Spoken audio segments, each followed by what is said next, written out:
Existen personas que han puesto su atención en las creencias wiccanas y las han abrazado.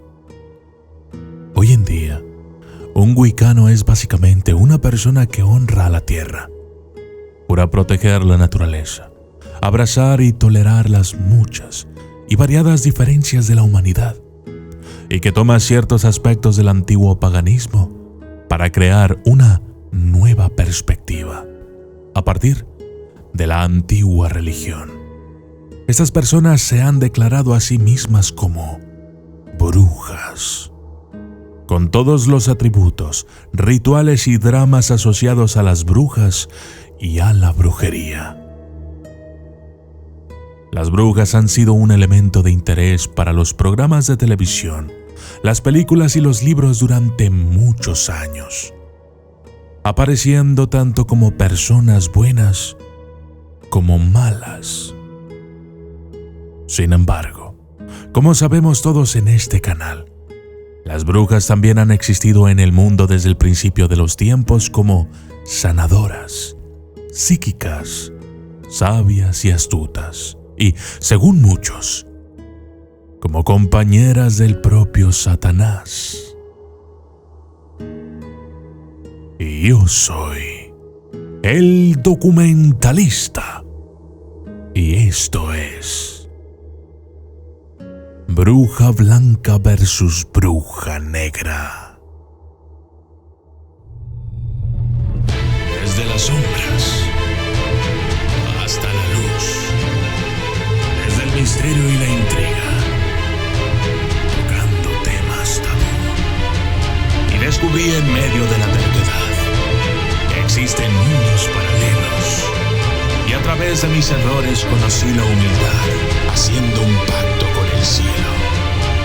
Yo soy el documentalista. Brujería blanca y negra. Una bruja puede realizar tanto actos buenos como perjudiciales. En un tiempo, a estas personas se las conocía como brujas grises. Pero este término ha dejado de utilizarse con el paso de los años. Las brujas que practican la magia buena son conocidas como brujas blancas, y aquellas que practican la magia maligna son conocidas como brujas negras. ¿Por qué hay en el mundo más brujas que brujos? En tiempos antiguos, las mujeres tenían pocos privilegios y pocos medios para hacer valer sus derechos, por lo que la brujería podía ser una posibilidad muy tentadora. La magia maligna parece haber sido el arma de los débiles, de las mujeres y de las personas en posiciones sociales más bajas que no podían atrapar a sus adversarios por medios legales. En otras culturas indígenas, las brujas y los chamanes del poder también eran mujeres. Ciertamente había practicantes de las artes negras, y no todas las personas acusadas de brujería eran inocentes del crimen. Existieron brujas como Canidia y Ericto, de quienes por supuesto hablaremos en otros videos, que no quisieron ser otra cosa que practicantes de las artes negras, orgullosas de ser temidas y odiadas. Bruja blanca. Las brujas blancas son aquellos hombres o mujeres a los que se denomina brujas de Seto, mujeres sabias y hombres astutos. Tienen muchos de los mismos talentos y poderes que sus homólogos malvados, pero no utilizan sus hechizos para dañar o crear el mal, sino para ayudar a las personas en sus enfermedades, corazones rotos o para localizar objetos perdidos. También son capaces de identificar a las brujas malvadas. Las brujas blancas eran miembros importantes de la sociedad y cada pueblo tenía una. Se las respetaba, pero también se las temía, porque obviamente tenían profundas conexiones con el mundo de los espíritus y lo desconocido.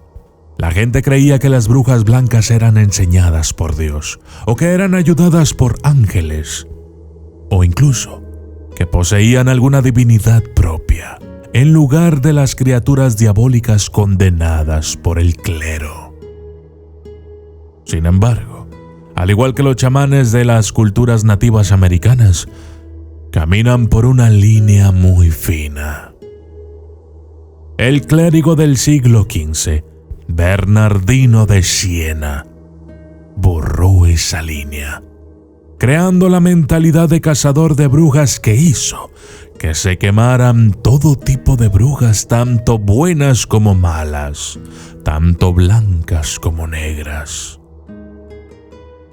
En 1427, Bernardino pronunció un sermón en el que condenaba el uso de los amuletos y la adivinación, diciendo que las personas que practicaban tales cosas eran culpables de renunciar a Dios y adorar al diablo.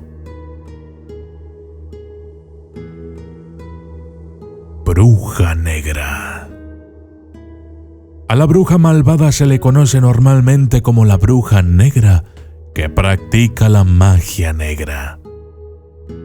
La bruja negra ha sido una figura importante en la mitología y el folclore desde los tiempos bíblicos. Entre los textos médicos del Ashur neoasirio y de Nínive, hay grandes tablillas con variadas recetas contra la brujería. Todos los diversos antídotos podrían clasificarse como hechizos de magia por derecho propio. Las piedras protectoras, las hierbas, el hueso de un muerto y el riñón de un cordero joven se mezclaban con ciertos conjuros breves y se prescribían como una forma de curarse del embrujo o de evitar ese destino.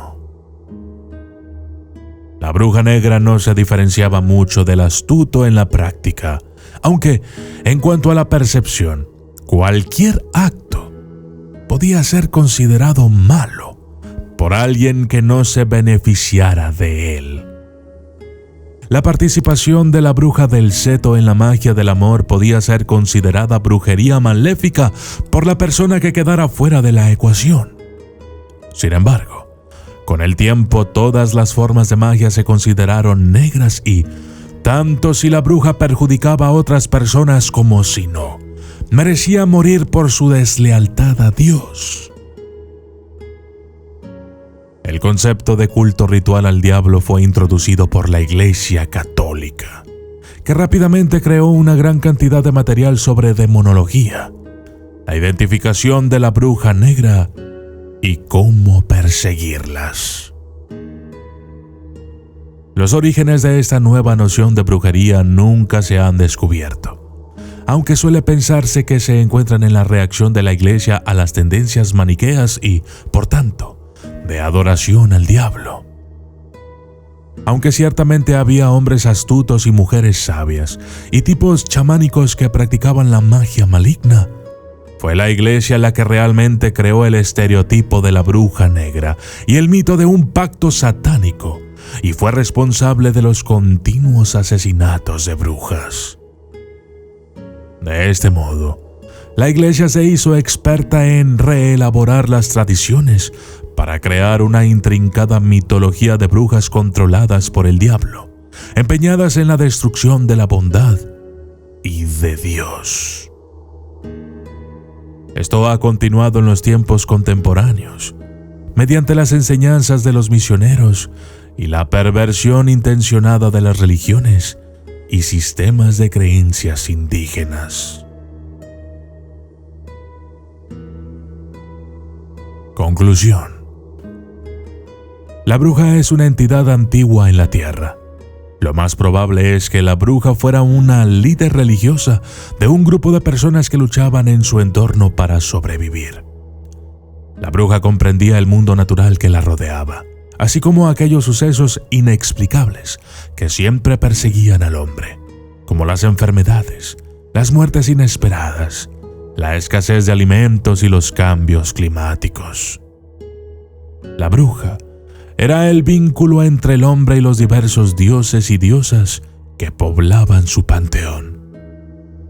Cuando las creencias paganas cayeron ante los ejércitos cristianos y la Inquisición, la bruja ya no pudo funcionar como antes. Aunque seguían conservando sus conocimientos herbales y médicos, así como sus diversos rituales y hechizos para ayudar a manipular los acontecimientos, se vieron obligadas a pasar a la clandestinidad y se convirtieron en parias de la mayor parte de la sociedad. No cabe duda de que muchas de estas mujeres actuaron en su propio beneficio y no en el de su pueblo. Y no hay duda de que muchas eran, de hecho, malvadas y que practicaban la magia negra. Estas mujeres provocaron la ira de la población local y a menudo sufrieron el destino extremo de la muerte por sus actos. Pero algunos más, como la bruja blanca, el hombre astuto y la mujer sabia, siguieron existiendo y haciendo su magia para el bien. Evidentemente, la bruja tenía una naturaleza dual, como todo lo que existe. Son una mezcla de lo bueno y lo malo, de lo blanco y lo negro. Yo soy el documentalista y esto fue Bruja Blanca versus Bruja Negra.